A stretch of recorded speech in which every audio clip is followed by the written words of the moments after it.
The scary part about Endrick going to Lyon, bro. Chat, I'm back, and I'm better than ever. No cap. Let's get into the vid. Endrick is now a Lyon player. The loan is done. No Bro, I buy hate option these until headphones. June I can only hear 2026. out of one Endrick bud. to Olympique Lyon. Here we go. Niggas Reports start in turning France me up say so it's I a could paid start loan actually putting bread into this shit. Real shit. I've been doing this shit for too long.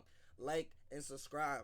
worth around 1 million euros, with Lyon covering 50% of his salary. Then he returns to Real Madrid in the summer. On the surface, it looks like a step down from the biggest stage in football. But look closer, and this move starts to make uncomfortable sense, because Endrick arrived at Real Madrid as a generational finisher. Power, speed, instinct. The kind of striker Andreas Pereira called chosen by God. Endrick. Yeah, okay. How could you describe? I don't know the English word. In Brazil, we have a word. It's iluminado. It's, you know, when a lot of people are about to be born, and God say, "This is the one." And yet in I'm not gonna cap to y'all. I ain't seen that. I haven't seen that from Endrick. But I will tell you this. The niggas that are in this young man's circle are not the right niggas. For one, let me cook, chat. Let me cook. This nigga went to Barcelona. This nigga went to Real Madrid as soon as they got Mbappe. Let me land. This nigga decided to get married to a 26 goddamn year old when he was 18. So clearly the niggas in his circle are not the right niggas. I'm sorry, Endrick. You have a bunch of yes men, my nigga. White, Yes, he's barely been allowed to exist. Under Xabi Alonso this season, he's logged 3 appearances in 99 minutes. Are Often you overlooked, surprised? Not because he's failing, but because Are y'all Madrid's really front line surprised? is crowded and the margins are brutal. Now here's the contradiction. Endrick is still only 19. Last season, he finished with 7 goals in 37 appearances. But the detail that matters is where those goals came from. Yep. 5 in the Copa del Rey, the one competition where he actually got continuity. That Yep. isn't luck. That's what happens when repetition appears. So this isn't a story about Endrick regressing. It's a story about a striker stalling, because football doesn't develop on cameos. And now, in a World Cup year, Real Madrid have made a decision that looks quiet but calculated. Give him oxygen in Lyon, keep full control of his future, and come back in summer with answers instead of guesses. So the question isn't, is Endrick good enough? Damn, The real nigga question looks so young. Nigga look younger than me. God damn. why does leaving Real Madrid right now quietly make sense? For Endrick, for Madrid, and for everyone who understands what elite football actually demands. Before Madrid, before Lyon, before debates about minutes, systems, or managers, Endrick's story has to be grounded in one simple truth. This was never a promise project. It was proof stacked on proof. Endrick was born in Taguatinga in Brazil's federal district into instability Nigga rather built than like a structure. running back. His father chased short-term contracts in lower league Brazilian football. His mother was unemployed and homeless for a period. At one point, Endrick and his Wow. siblings lived in an orphanage in Sao Paulo. Wow. That context matters because it It shaped the way he does. plays football. For Endrick, football He's was hungry, never fam. exploration. It was He's responsibility. hungry. By the age of 4, he was already playing with urgency. He's hungry By and 8, he's his father had angry. started uploading his goals. And that's why, like, see, look, I'm doing Project Mbappe with my son. I don't know if y'all are or not, but I am.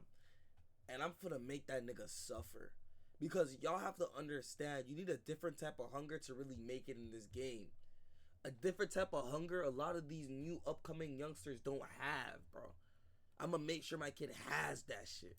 to YouTube, not as branding, not as hype, but as a last attempt to be seen. The clips were raw, no filters, no edits, just a child overpowering defenders with balance, strength, and an instinct that looked unnatural for his age. Brazil's biggest clubs noticed immediately. Sao Paulo, Corinthians, Santos, all wanted him. All failed to land him for the same reason. Wow. The family could not afford to relocate. The door kept opening and closing again. Then came Palmeiras. Palmeiras didn't just sign a player, they stabilized a family. They paid for accommodation. They gave Endrick's father a job as a janitor at the club. And at just 11 years old, Endrick entered a professional environment where expectations were no longer theoretical. What followed over the next 5 years was not development, it was domination. Across Palmeiras' youth You'll teams, never see Endrick something like scored that in my country, bro. 165 goals in 169 competitive matches. That number isn't impressive because it's high. It's impressive because it was consistent constant across every age group. Under 13s, under 15s, under 17s, under 20s, same output, same intensity, same sense that he was playing against the clock rather than opponents. He wasn't waiting for his moment, he was forcing it. The national explosion came at the 2022 Copa Sao Paulo de Futebol Junior, Brazil's most brutal youth tournament. 7 matches in a compressed schedule, no margin for bad games. Endrick scored 8 goals, was voted player of the tournament, and led Palmeiras to their first Hunger, title. fam. That tournament is where reputations either survive Mom's gotta pressure eat. or collapse under Dad it. needs Endrick his job. didn't It's a just different type of survive. He announced hunger. himself. Y'all From don't that point, understand, Europe was bro. no longer monitoring. It was preparing. Then came the senior test, and again, there was no adjustment period. Endrick made his professional debut on the 6th of October 2022 Hunger. at just 16 years, 2 months, and 16 days, becoming the youngest player to appear for Palmeiras' first team. Weeks later, he scored twice against Atletico Paranaense, becoming the second youngest. And I hope y'all have seen the trend. All of these goals, bro, all of these goals are from outside the box. I think it's 5-6. All these goals are from outside the box. Goal scorer in Serie A He's history. talented, By gang. November, he He's had already talented. contributed. Nigga, he's better than that Gonzalo nigga that Real Madrid he's playing. That nigga is dookie. Nigga had 2 good games in the Club World Cup, and Xavi can't get off his shit. To a title-winning side as Palmeiras clinched the Brazilian League with games to spare. But the most telling phase of his Palmeiras career came in 2023. That season wasn't smooth. Endrick experienced a long goal drought. The pressure rose, defenders adapted, critics waited. Then on the 1st of November 2023, Palmeiras were 3-0 down away to Botafogo in a title-defining match. Endrick flipped the season on its head. 2 goals, 1 assist, a comeback win. Palmeiras surged. Weeks later, they lifted another Serie A title. Endrick finished the campaign with 11 league goals before turning 18, the second highest tally ever by an under-18 player in Brazilian league history, behind only Ronaldo. That detail matters even more when you name who he passed. He surpassed Neymar's goal tally in Serie A at the same age. This wasn't nostalgia, it was historical positioning. In October 2023, The Guardian named Endrick one of the best football talents born in 2006 worldwide, placing him firmly in Europe's elite youth conversation. By then, the narrative was no longer potential, it was inevitability, and looming quietly in the background the entire time was one constant: Real Madrid. Endrick had trained at a Madrid camp at 8 years old. He grew up supporting the club. He idolized Cristiano Ronaldo, not as a personality, but as a reference point. Physical power, decisive finishing, responsibility in big moments. Brazilian forwards who wore white weren't distant idols, they were blueprints. So when Madrid reached an agreement with Palmeiras in December 2022, finalized for his arrival in July 2024, this wasn't a speculative purchase. It was a calculated bet on a player who had already answered every escalating question placed in front of him. Youth football? Dominated. National tournament pressure? Delivered. Senior football at 16? Scored. Title races? Decisive. Historical benchmarks? Surpassed. This is the part that frames everything that comes next. Endrick did not rise because he was protected. He rose because every environment demanded something from him, and he gave it. Which is why what happened after his watching him play, and I could smell it, fam. I could smell it. The way that he's playing, bro. His arrival in Europe feels so jarring, because when a player forged by pressure suddenly finds himself without responsibility, without rhythm, without continuity, the question isn't about talent anymore. It's about whether the environment understands the player it has, and that's where the story truly begins. This is the part where most narratives lose their balance. They rush to blame, they rush to verdicts, and they miss the actual mechanism at work. Because Endrick did not fail at Real Madrid, he stalled in an environment where football only moves forward through repetition. When Endrick arrived in Madrid in the summer of 2024, expectations were loud but not reckless. No one sensible expected an 18-year-old striker to walk into a Champions League dressing room and dominate immediately. New country, new league, new tempo, a squad filled with serial winners who had already seen prodigies come and go. But when a club invests at this level, financially, symbolically, culturally, there is one thing a young forward must receive: a pathway. Not guarantees, not favoritism, just sequences, minutes that connect, opportunities that repeat often enough for learning to happen in real time. And at first, Madrid hinted that this was exactly the plan. On 25th August 2024, Endrick made his La Liga debut against Valladolid. He came on late, he touched the ball, he scored. One instinctive finish, and just like that, he became the youngest foreigner to score for Real Madrid in La Liga history. No build-up, no easing in narrative, just outcome. A month later, the stage grew bigger. On 17th September 2024, Madrid hosted Stuttgart in the Champions League. Endrick scored again, and the detail mattered. At 18 years and 58 days, he became the youngest Real Madrid player ever to score in the European Cup/Champions League, breaking a record held since the Raúl era. This wasn't fan hype. The club itself confirmed it. So the early pattern was clear. Limited minutes, but decisive ones. The kid wasn't hiding. He was landing punches. Then came the competition that changed everything. The Copa del Rey. For the first time, Madrid stopped treating Endrick like a late-game curiosity and started using him like a striker with responsibility. He wasn't just entering matches. He was part of the plan. Starts followed starts. Minutes followed minutes. And the response was immediate. Endrick scored 5 goals in the 2024-25 Copa del Rey. 5. That number matters because context matters. No Real Madrid player had scored 5 goals in a single Copa del Rey campaign since Cristiano Ronaldo in 2012 to 2013. This wasn't trivia, it was a historical marker, and the goals themselves told the deeper story. They weren't tap-ins, they weren't accidents, they were striker solutions. Runs between fullback and center back before the line could reset. Early shots in crowded boxes, knowing one extra touch would kill the chance. Finishes in broken phases where defenders hesitate and strikers decide. This is knockout football DNA, and Endrick looked completely at home in it. Tactically, it was revealing. He didn't behave like a static number 9 waiting for service. He behaved like a vertical threat generator. He pressed center backs into rushed decisions, then attacked the next space like he already knew where the mistake would land. Madrid gained speed, unpredictability, and directness, all things they often lack against deep blocks. And the numbers backed it up. Endrick finished the 2024-25 season with 7 goals in all competitions. The breakdown matters more than the total. 1 goal in La Liga, 5 goals in the Copa del Rey, 1 goal in the Champions. I'm not gonna lie, that Copa del Rey stat is kind of crazy. I think we really need to like look back and nigga, the last nigga to know Ronaldo, my nigga. Not even them bops. Not even Vinny. Not even Benzi. The competition where he received continuity is the competition where he produced almost everything. So, logically, the next step should have been obvious. You don't remove the pathway, you extend it. You scale the minutes carefully and keep building, especially at a club that routinely struggles for alternative goal sources beyond its primary star. But that isn't what happened. The turning point came on 26th April 2025 in the Copa del Rey final against Barcelona. Endrick didn't start, a defensible decision given experience and stakes. But when the game stretched, when legs tired, when vertical threat was needed, he still didn't appear. He entered the match in the 111th minute, replacing Antonio Rudiger. That gave him roughly 9 minutes in a final that went to extra time. That isn't managed integration. That isn't protection. That's a shutdown. And it perfectly defines this chapter. Trust existed, results followed, then the plug was pulled anyway. From that moment on, Endrick's season fractured. Not because his form dropped, not because his output vanished, but because his role stopped being football-based and started becoming situational, shaped by congestion, hierarchy, and convenience. A striker can handle competition. A striker can handle rotation. What young forwards cannot survive is minutes without meaning. And once that happens at Real Madrid, silence doesn't just arrive. I ain't gonna lie to nigga talking, bro. Then the script writer, nigga, you're skirting, nigga. You're skirting, nigga.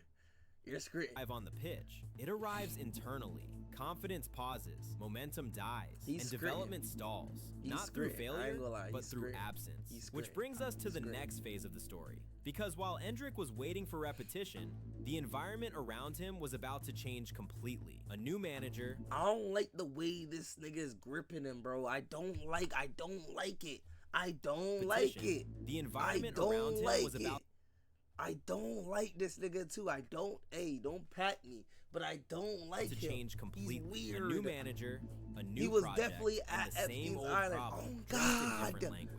When Xabi Alonso was officially unveiled as Real Madrid head coach on the 25th of May 2025, the language around the appointment was deliberate. Structure, intensity, modern control. This was supposed to be a reset, not just of tactics, but of habits. Alonso arrived with a reputation built on ideas, not ego management. At Leverkusen, he had developed young players through repetition, demanding pressing and positional clarity. Madrid sold the project as evolution, a team that could dominate without drifting, press without chaos, chaos and rotate without losing identity, and in the opening phase of the season, you could see it. Madrid's shape was flexible, often a 4-3-3 that collapsed into a compact 4-4-2 out of possession. Midfield distances tightened, the press triggered earlier. The team looked more willing to win the ball higher rather than retreat and suffer. Even the stars were asked to run. But here's the uncomfortable truth. Despite a new coach and a new framework, Madrid never truly escaped the same dependency they'd been circling for years. Mbappe or nothing. By mid-December, the numbers were impossible to ignore. Kylian Mbappe, 18 league goals, 29 in all competitions. Vinicius Jr., 5. Jude Bellingham, 4. Arda Güler, 3. Rodrigo, 1 league goal, 2 total. Brahim Diaz, 1. Franco Mastantuono, 1. This isn't a criticism of Mbappe. He was exceptional, decisive, carrying matches. It's a diagnosis of the environment. One elite scorer, a collection of low outputs around him, and an attack increasingly reliant on one solution. What makes this phase important is the timeline. Madrid weren't collapsing. They were winning, but narrowly, grinding out results, late goals, tight margins. Match reports consistently pointed to the same theme. Madrid needed Mbappe moments to unlock games that were otherwise becoming predictable. Against deep blocks, the pattern was obvious. Circulation, patience, search for Mbappe, hope the break arrives. And this is where Endrick's absence stops being philosophical and starts being tactical. As of mid-December 2025, Endrick's league involvement under Alonso was almost non-existent. One La Liga appearance, 12 league minutes in the 2025-26 season at that point, 99 minutes total across all competitions under the new coach. That's not rotation. That's exclusion. While Madrid were living inside a one-man scoring economy, the one forward in the squad naturally built to provide vertical chaos, early shots, aggressive runs, disruption before defensive lines are set, was effectively not part of the league campaign at all. And Alonso knew the problem existed.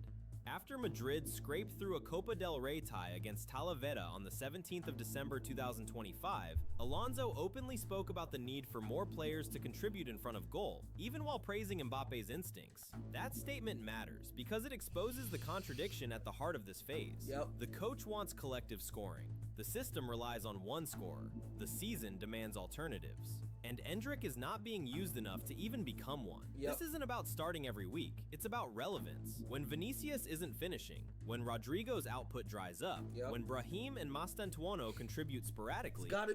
Bro, I don't know why he's doing that shit. Like, Alonso, I don't know. I don't want to say it. I don't know though. Madrid become readable, and in modern football, readability is death. That is precisely the environment where a player like Endrick should matter. Not as a savior, as a weapon.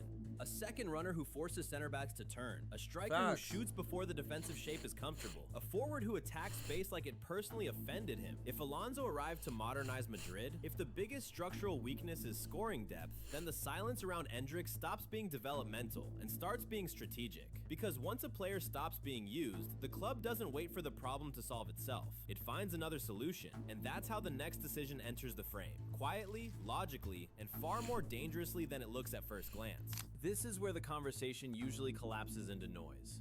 Leaving Madrid, demotion, failure. That framing misses the point entirely. Because this move to Olympique Lyonnais is not exile, it's oxygen. And when you strip the badge emotion out of it, the logic becomes almost boringly clear. Start with the league itself. Ligue 1 is not about patient circulation and low-block chess matches every weekend. It is about space, transitions, physical duels, defenders stepping out, lines breaking. Which where he thrives in, yes or no? He does. That's where he thrives in. Games opening up the moment one team loses control. For a striker like Endrick, that matters. He is not a possession-heavy 9 who needs 40 touches to warm into a game. He's a chaos striker. Early shots, explosive first steps, runs made before defenders are comfortable. Ligue 1 rewards exactly that profile. If you put Endrick in a straight race into open space, he will beat most defenders alive. That hasn't changed just because his minutes dried up in Spain. Then there's Lyon specifically. This isn't a soft landing. Lyon aren't signing him for development buzz or resale clips. They need goals. They need energy. They need someone who can carry responsibility immediately. That means starts. That means sequences. That means being trusted to miss one chance because the next one is still coming. For a 19-year-old striker, that is gold. And then comes the part people are strangely avoiding, the World Cup clock. The 2026 World Cup. I ain't gonna lie, forget about that shit. Forget about that shit. I don't know. Is not a distant idea for Endrick. It's 6 months away, and international football doesn't reward patience. It rewards minutes. Training ground reputation doesn't get you on a plane. Match rhythm does. Staying at Madrid, playing once every few weeks, hoping for scraps, would have been the real risk. The badge looks great on Instagram, but it doesn't score goals for Brazil. Minutes do. Endrick knows that. Brazil knows that. Madrid knows that too. Now add the detail that changes the entire emotional tone of this move. There is no buy option. None. Madrid aren't letting go. They aren't hedging. They aren't panicking. They've kept full control of the player's future. This is a loan designed for information, not separation. A controlled environment where Endrick can play through mistakes, build rhythm, and answer the one question Madrid cannot answer internally right now. What does he look like with responsibility every week? Because here's the uncomfortable truth for elite clubs. You can't simulate striker growth in training. You can't learn finishing patterns from the bench. And you definitely can't judge readiness from 12 minute I really like the way this nigga's talking, because he knows ball, bro. He knows ball. So Lyon becomes the lab, which brings us to the part people are missing on the Madrid side of this equation. This loan isn't Madrid giving up. It's Madrid buying time and clarity. Endrick gets to play without the Bernabeu microscope, without every missed chance turning into a headline, without one bad touch becoming a social media verdict. That matters for young forwards more than clubs like to admit. Meanwhile, Madrid gets something far more valuable than patience: data. They get to watch him start, miss, score, adjust, carry games, disappear in some, decide others, all without forcing a premature conclusion inside a crowded squad. By the summer of 2026, Madrid won't be guessing. They'll know. No rushed sale, no emotional reintegration, no blind faith either, just answers. And that's the reframe. This isn't a step down, it's a step sideways, away from congestion toward clarity. Because sometimes the smartest move a big club can make isn't doubling down on uncertainty, it's creating the space for truth to show itself. And once Endrick has that space, the final question won't be about whether he can handle Real Madrid. It will be about whether Real Madrid are ready for the version of him that comes back. Yep. Anyways, y'all, hope y'all enjoyed the video, man. Comment down below and tell me what y'all think, for real. If y'all think Endrick should how y'all think Endrick is gonna do in Lyon and shit. Me personally, I think he's gonna thrive. I ain't gonna lie, I think he's gonna thrive. I think he'll do well. I just think he needs opportunity, and he's not getting that opportunity at Real Madrid for obvious reasons. In my opinion, I would just completely scrap Vinny, put him on the bench. The man scored 5 goals, like the man just said, right, since the beginning of the season. Put Mbappe in his favorite position, which is the left. Mbappe's a top 3 left winger of all time. Yes, I said it. A top 3 left winger of all time. And then put Endrick up top, my nigga. He's going to score more than 5. I'll tell y'all that. But anyways, y'all, hope you guys enjoyed the video, man. Don't forget to like, comment, subscribe. I love y'all boys, man. And I'll catch y'all in the next video.